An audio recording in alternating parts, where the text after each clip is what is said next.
Eu acho que tá indo tardio meus áudios.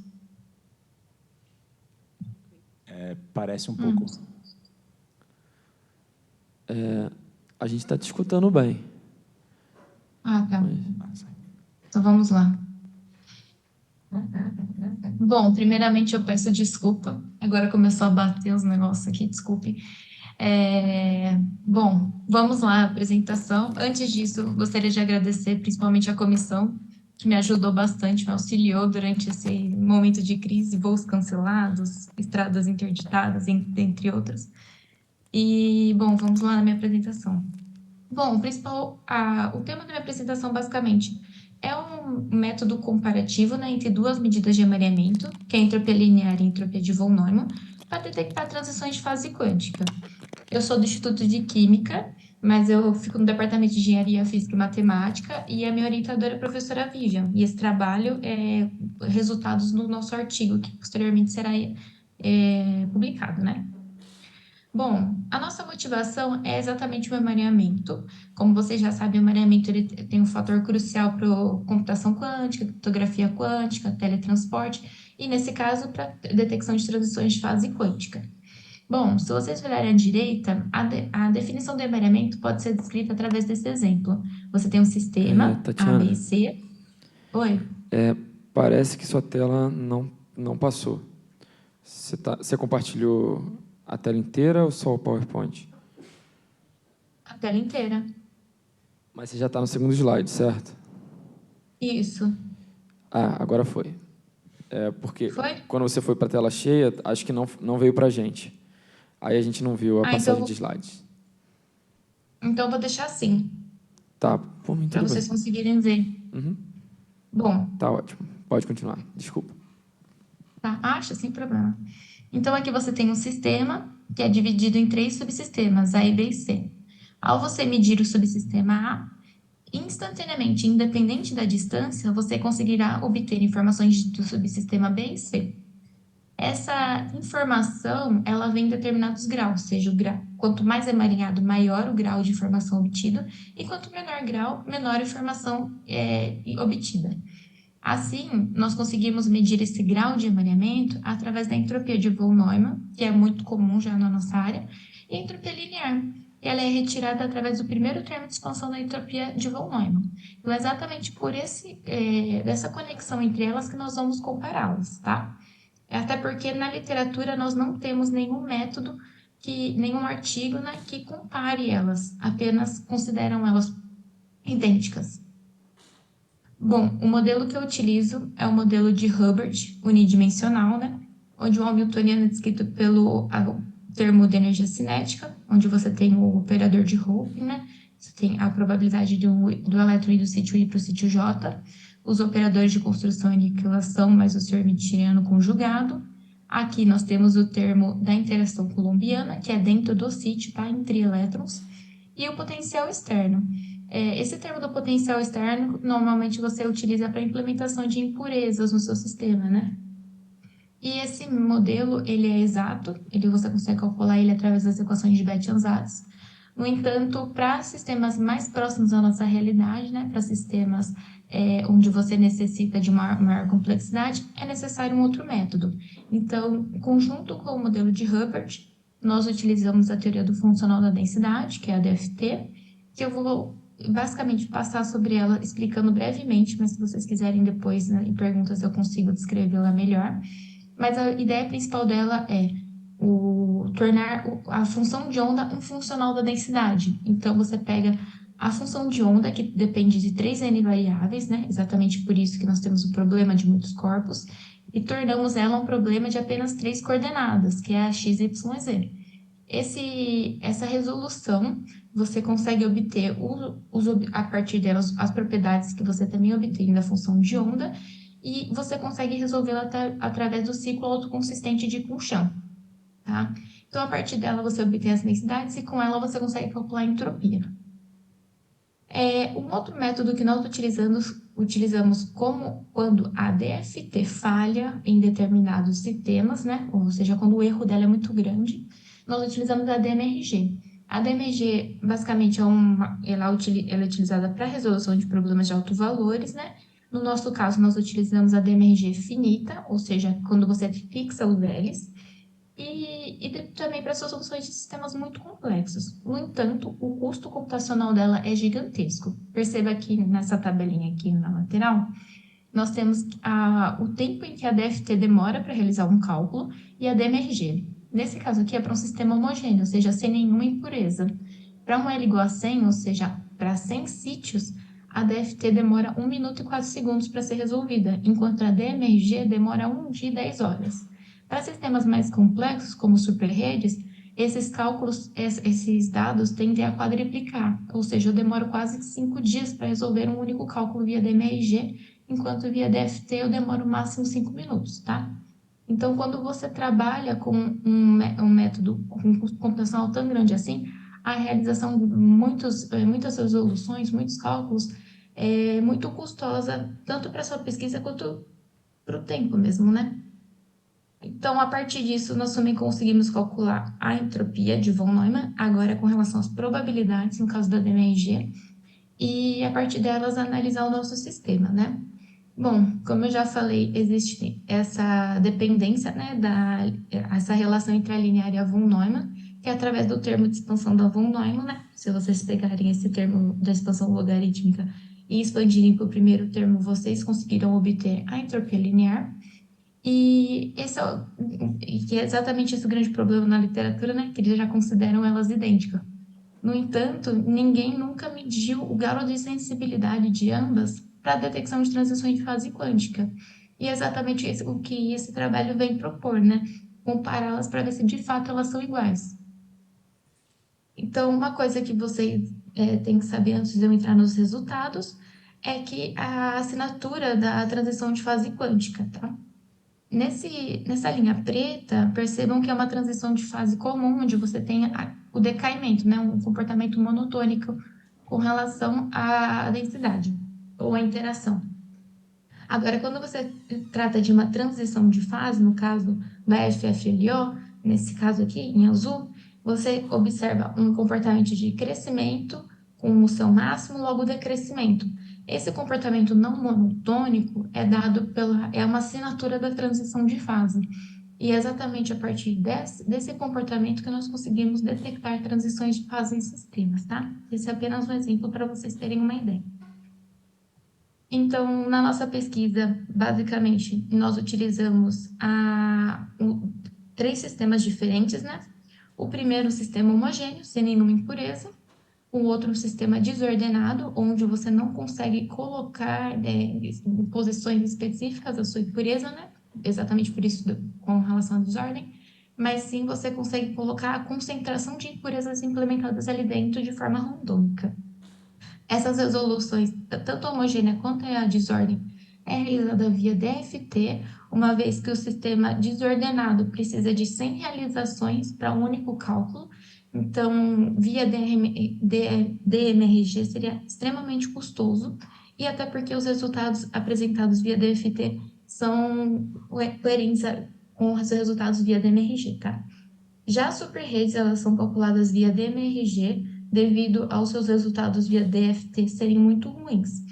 Então, nós calculamos as superredes 2,7, 3,6 e 4,5, sendo esses valores a modulação periódica delas. Então, né, em amarelo, nós temos a implementação de impurezas, que são 2 sítios, e 7 sem impureza, 2 sítios com impureza, 7 sem impureza, e assim por diante, até completar o tamanho da cadeia, tá?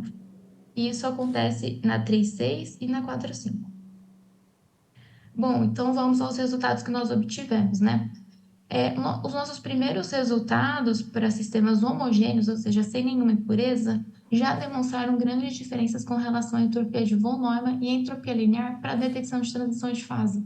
Percebam que o comportamento da entropia da von Neumann com relação à densidade, ele tende a crescer, né? Uma vez que você tem a interação igual a 0 e para U igual a 10, ou seja, você tem um decréscimo do emaranhamento. E vocês conseguem perceber, em comparação à entropia linear, que essa queda do emaranhamento ela é muito mais sensível na von Neumann do que com relação à linear. Você daqui a linear, ela começa a cair exatamente nesse regime aqui, onde o N vai lá para 0,7. Esse é um dos primeiros, nossas primeiras diferenças, né? Onde nós conseguimos observar já uma diferença das entropias. Agora, se você ampliar esses intervalos, é perceptível que a entropia von Neumann, ela respeita a física, né, da transição de fase, onde você vai ter uma queda do emaranhamento à medida que você aumenta a interação repulsiva do seu sistema, né? E enquanto a von Neumann, ela já não tem esse comportamento. Ela quase nem muda à medida que você aumenta a interação nesse regime. Então, esse é o principal resultado, é um dos principais resultados dessa pesquisa, uma vez que em um sistema que não tem nenhuma impureza, você já consegue observar diferenças entre a detecção da transição dessas duas entropias. Agora, se você separá-las, é possível você notar, fixar o n, né, desculpe, e variar o 1, você consegue notar que para um n igual a 0,4, que é essa figura aqui, a entropia von Neumann linear, elas já não acompanham mais o comportamento, tanto no início quanto no final. Elas erram totalmente o comportamento. Enquanto que você vai aumentando a densidade, o comportamento acaba ficando mais similar. No entanto, a entropia linear, que é essa daqui, ela prediz uma transição que ela não ocorre. É uma transição que a própria von Neumann, que é a originária dela, não detecta. Então, provavelmente pode vir a acontecer uma transição detectada por uma pesquisa que, na verdade, não é, através da linear. E à medida que você aumenta a densidade, você consegue observar que o comportamento de ambas é muito similar, tá? E agora, o porquê que isso acontece, né? Quais são as principais discussões com relação a isso? Bom, como a dependência na probabilidade com relação à densidade, né, que é isso aqui que vocês conseguem observar, depende desse D e DU, que é a dupla ocupação, nós pegamos e plotamos para vocês darem uma olhada em como isso ocorre. Então, exemplo, como você tem aqui a densidade, a dupla ocupação em função da densidade, à medida que você aumenta a interação, é possível ver que em N's grandes, a influência da interação ela é muito grande, ou seja, ela consegue, qualquer expansão não é tão necessária, uma vez que o primeiro termo já consegue carregar as informações necessárias para o seu sistema, devido a essa grande influência da interação. Agora, para N's pequenos, a influência é muito pequena da interação, ou seja, cada termo da expansão é necessário para você conseguir obter aquele comportamento originário da von Neumann. Então, é exatamente por conta desse problema, dessa dependência pequena, em N's pequenos, da interação, que você consegue ter resultados muito diferentes entre elas, ok?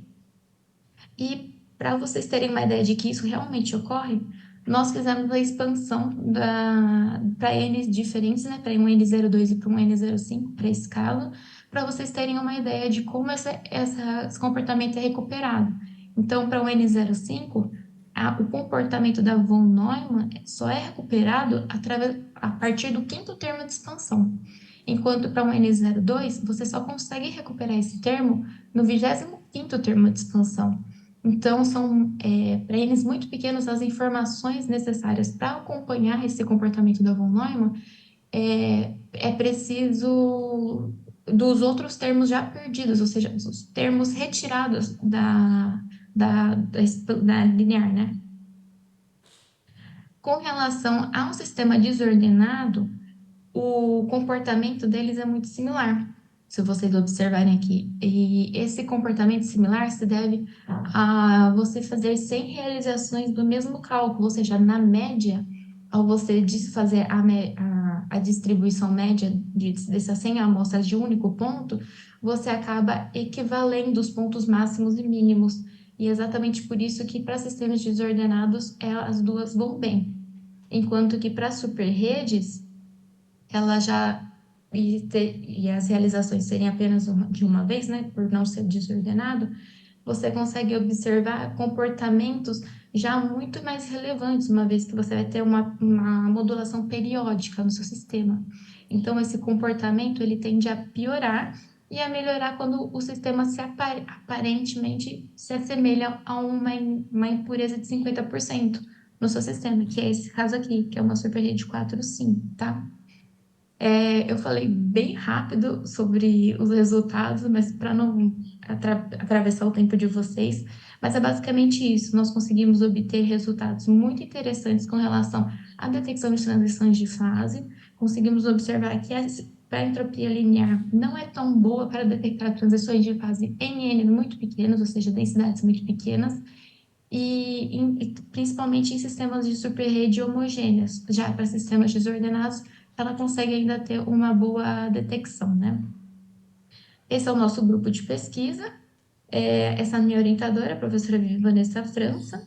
Esses aqui são os dois pós-docs que irão vir, né? No final para o começo do ano para o nosso grupo. E é isso.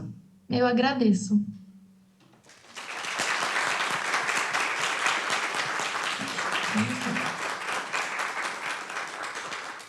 Muito obrigado, Tatiana, pela apresentação. Perguntas?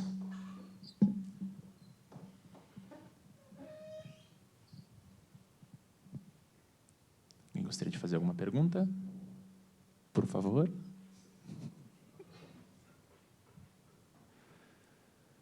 Opa.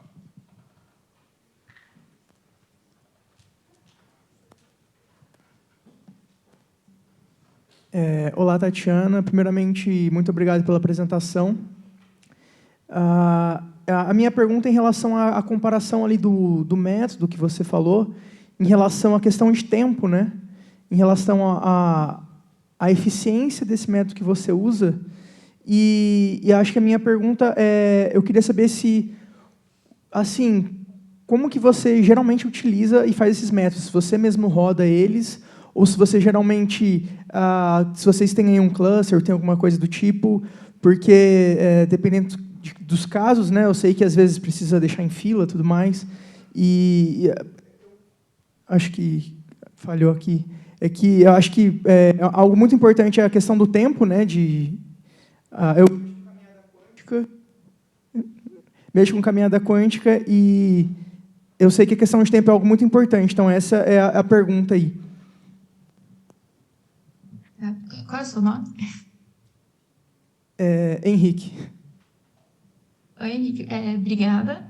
E, Henrique, então, a DFT, ela pode ser feita num computador na sua casa, num computador normal. Nós temos o código e ele é rodado em qualquer computador, né? Exatamente por conta do método que ela pelo processo que ela é feita, né? Mas a DMRG, ela é feita no grid, no computador da Unesp, né? Que inclusive está aí no IFT. Com relação a isso, nós temos o código de ambas, tá? A DMRG, ela começa a calcular esse tempo, né? Não na fila, mas a partir do cálculo que ele começa a ser rodado, né? Já com relação ao DFT, eu também consigo fazer isso pelo próprio computador. Mas, assim, o ganho da DFT é exatamente esse, porque você consegue obter informações, resultados equivalentes a DMRG, que tem um custo computacional muito grande, em poucos segundos, né? Então, você tem um método que consegue ter resultados excelentes e em um curto período de tempo. Então, essa é a grande sacada da DFT mesmo.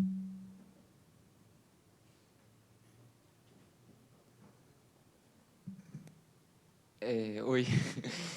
Tatiana, eu sou o João. Eu queria que você relacionasse essa ideia da entropia de von Neumann com a entropia de informação do Shannon e, mais especificamente, nas condições onde essas entropias são máximos, se elas equivalem realmente, porque pela entropia de informação a gente sabe que termodinamicamente é convenção a gente obter a máxima informação através da máxima entropia.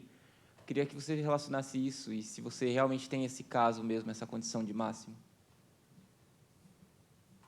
Você diz de compará-las em relação à própria obtenção? Como é que é, em que elas diferem? Porque parece que é muito parecido até, probabilidade, aliene de Elas são probabilidade. parecidas. Só que a von Neumann, ela normalmente na literatura você vê ela por graus de pureza também, né? E por probabilidades, né? A entropia de Shannon, eu não me recordo de cabeça a fórmula, mas se eu não me engano, ela leva em conta probabilidades também, né? Só que são Sim. clássicas. Ah, sim. Então, só que aí a entropia de Shannon, você consegue obter a entropia de von Neumann através da entropia de Shannon. E isso se você vê nossa, como chama aquele professor? Tem um professor da USP que fez um artigo, inclusive, sobre isso, descrevendo como você consegue obtê-las. Só que, assim, eu nunca comparei elas, de fato, para falar assim, elas batem.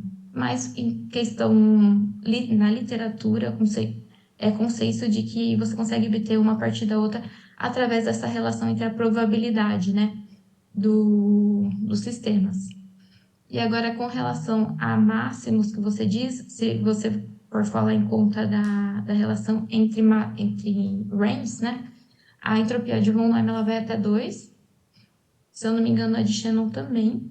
E a entropia linear ela vai até 1. Sim, e qual a interpretação que a gente tira desse máximo da entropia de von Neumann?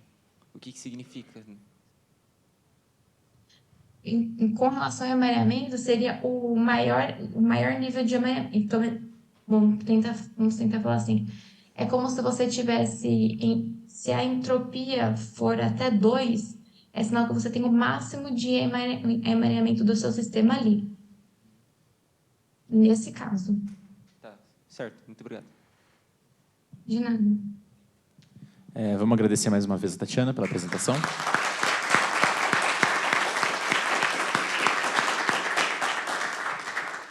Antes da gente ir para o almoço, alguns anúncios. O primeiro anúncio aqui, bom, hoje a gente vai fazer o encerramento do evento à tarde, então à tarde